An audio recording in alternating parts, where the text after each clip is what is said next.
Gold, trusted gold buyers. మీరు తాకట్టు పెట్టిన బంగారాన్ని విడిపించి ఈ రోజు ఉన్న మార్కెట్ ధరకు కొనబడను.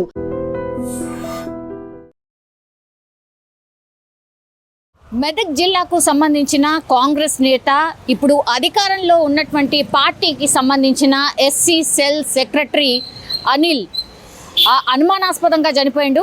తను గాంధీ భవన్ నుంచి మెదక్ వైపు వెళ్తుండగా హైదరాబాద్ అండ్ మెదక్ రోడ్డు పక్కన కారు ఆపి ఉండడం, అట్లాగే ఒక్కడే అందులో ప్రయాణం చేయడం, అది కూడా మిడ్ నైట్ ఆయన ఈ కారులో ఒక్కడే ఉండడం కూడా అనుమానాలకు తావిస్తుంది. ఒకటి, ఆ తర్వాత అక్కడ ఈ కార్ ఎక్కడైతే నిలిచిపోయి ఉందో అనిల్ అందులో అనుమానాస్పదంగా, అంటే న్యాచురల్గా ఒకవేళ ఏదైనా జరిగి ఉంటే డివైడర్కి ఒక రకంగా డివైడర్ని డాష్ కొట్టి ఆ తర్వాత కొంచెం యాక్సిడెంట్ జరిగినట్టుగా అక్కడ ఏదో క్రియేట్ చేసే ప్రయత్నం ఒకటి జరిగింది అని పోలీసులు ప్రాథమికంగా నిర్ధారించిండ్రు. ఈ అనుమానం కూడా ఎందుకు వచ్చిందంటే, పూర్తిగా అక్కడ ఎక్కడైతే ఈ యాక్సిడెంట్ ఆర్ ఇన్సిడెంట్ జరిగిందో, అనిల్ మృతదేహం ఎక్కడైతే దొరికిందో అక్కడ చుట్టుపక్కల, ఆ కార్ చుట్టుపక్కల 4 బుల్లెట్లను పోలీసులు అయితే స్వాధీనం చేసుకున్నారు. ఇక్కడే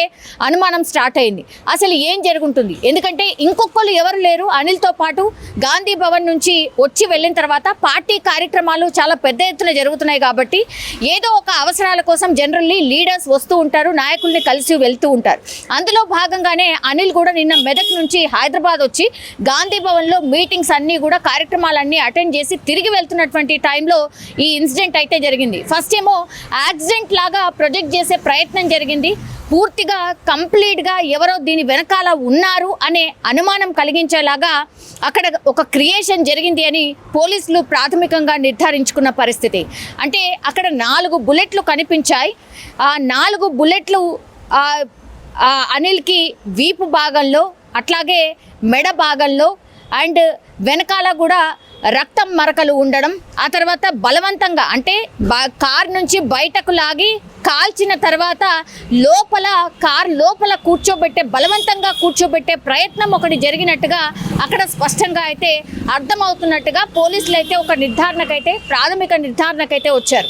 ఎందుకంటే డివైడర్ని చాలా చిన్నగా ఉంది డివైడర్. ఒకవేళ ఆ డివైడర్కి డాష్ కొట్టినా కూడా మనిషి చనిపోయేంత పెద్ద యాక్సిడెంట్ అయితే కాదు. కానీ అక్కడ ఏదో కావాలని మనిషిని, అంటే అనిల్ని చంపిన తర్వాత డివైడర్ని డాష్ కొట్టి ఆ తర్వాత అనిల్ చనిపోయినట్టుగా ప్రొజెక్ట్ చేసే ఒక ప్రయత్నం జరిగింది అనేది, దీని పక్కా ప్లాన్ ప్రకారమే ఎవరో దుండగులు చేసినట్టుగా పోలీసులు అనుమానిస్తున్న పరిస్థితి కనిపిస్తోంది. అక్కడ ఉన్నటువంటి ఆధారాలు కావచ్చు, మిగతా ఈ బుల్లెట్స్కి సంబంధించి ఏవైతే అక్కడ ఆనవాళ్లు కనిపించాయో 4 బుల్లెట్లు దొరికాయని చెప్తున్నారు. కాల్చి చంపిన తర్వాత యాక్సిడెంట్ లాగా ప్రొజెక్ట్ చేసే ప్రయత్నం ఒకటి జరిగింది. కార్ లోపల సీట్లో బలవంతంగా ఎక్కించితే పూర్తిగా ఆ కార్ సీట్లో పూర్తిగా రక్తపు మరకలు ఉండడమే కాకుండా ఈ అనిల్ బాడీ పొజిషన్ కూడా అన్ప్రెడిక్టబుల్గా ఉంది అని పోలీసులు ఒక నిర్ధారణకు వచ్చారు. సో అన్ని కోణాల్లో ఇప్పుడు దర్యాప్తు స్టార్ట్ చేస్తున్నారు.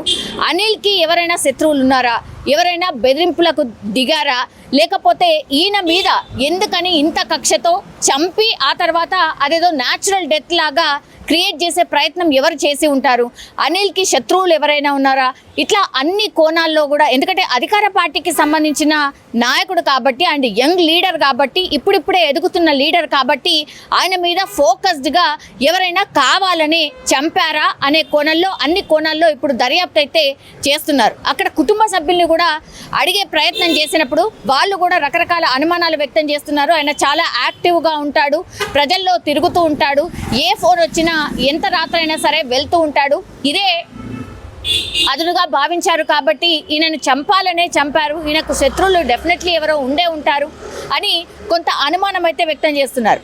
ఈయన యాక్సిడెంట్ మాత్రం కాదు, ఖచ్చితంగా ఈ బుల్లెట్లన్నీ లభ్యమయ్యాయి కాబట్టి ఆయనను చంపిన తర్వాత యాక్సిడెంట్ లాగా ప్రొజెక్ట్ చేసే ప్రయత్నం జరిగిందని స్పష్టంగా అక్కడ సీన్ ఆఫ్ ఎఫెన్స్లో పోలీసులు ప్రాథమికంగా ఒక నిర్ధారణకైతే వచ్చారు. అన్ని క్లూస్ని కూడా సేకరిస్తున్నారు, అన్ని కోణాల్లో కూడా దర్యాప్తు చేస్తున్నారు.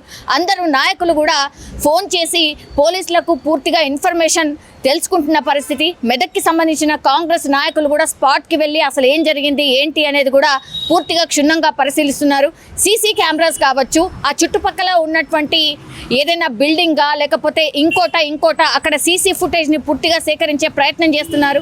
అండ్ ఈయన కార్ వెళ్తున్నటువంటి టైంలో ఎవరైనా ఈ కార్ని వెంబడించారా అనే కోణంలో కూడా దర్యాప్తు చేస్తున్నారు. మెదక్ జిల్లాకు సంబంధించిన నాయకులు కొంతమంది మీద అనుమానాలు వ్యక్తం చేసినట్టుగా కూడా సమాచారం. అండ్ ఇప్పుడు అనిల్కి సంబంధించిన ఫోన్ని స్వాధీనం చేసుకొని ఎవరైనా బెదిరింపులకు పాల్పడుతున్నారా, ఏం ఇష్యూ అయి ఉంటుంది అనేది కూడా అన్ని కోణాల్లో దర్యాప్తు అయితే జరుగుతున్న సిచ్యువేషన్. కానీ ఒక్కసారిగా అధికార పార్టీకి సంబంధించిన నాయకుడిని కాల్చి చంపడంతో ఇప్పుడు ఒక అతిపెద్ద చర్చకు దారి తీసినటువంటి పరిస్థితి. అది దట్టు కాల్పులు చేసి అధికార పార్టీకి సంబంధించిన నాయకుడి చంపడం ఏంటి అనేది కూడా అర్థం కాని పరిస్థితి అయితే నెలకొంది. దీని మీద పూర్తి స్థాయిలో దర్యాప్తు అయితే కొనసాగుతున్న సిచ్యువేషన్ కనిపిస్తోంది. నిజంగా ప్రస్తుతం ఉన్నటువంటి సమాజం దేనికి ప్రయారిటీ ఇస్తుంది?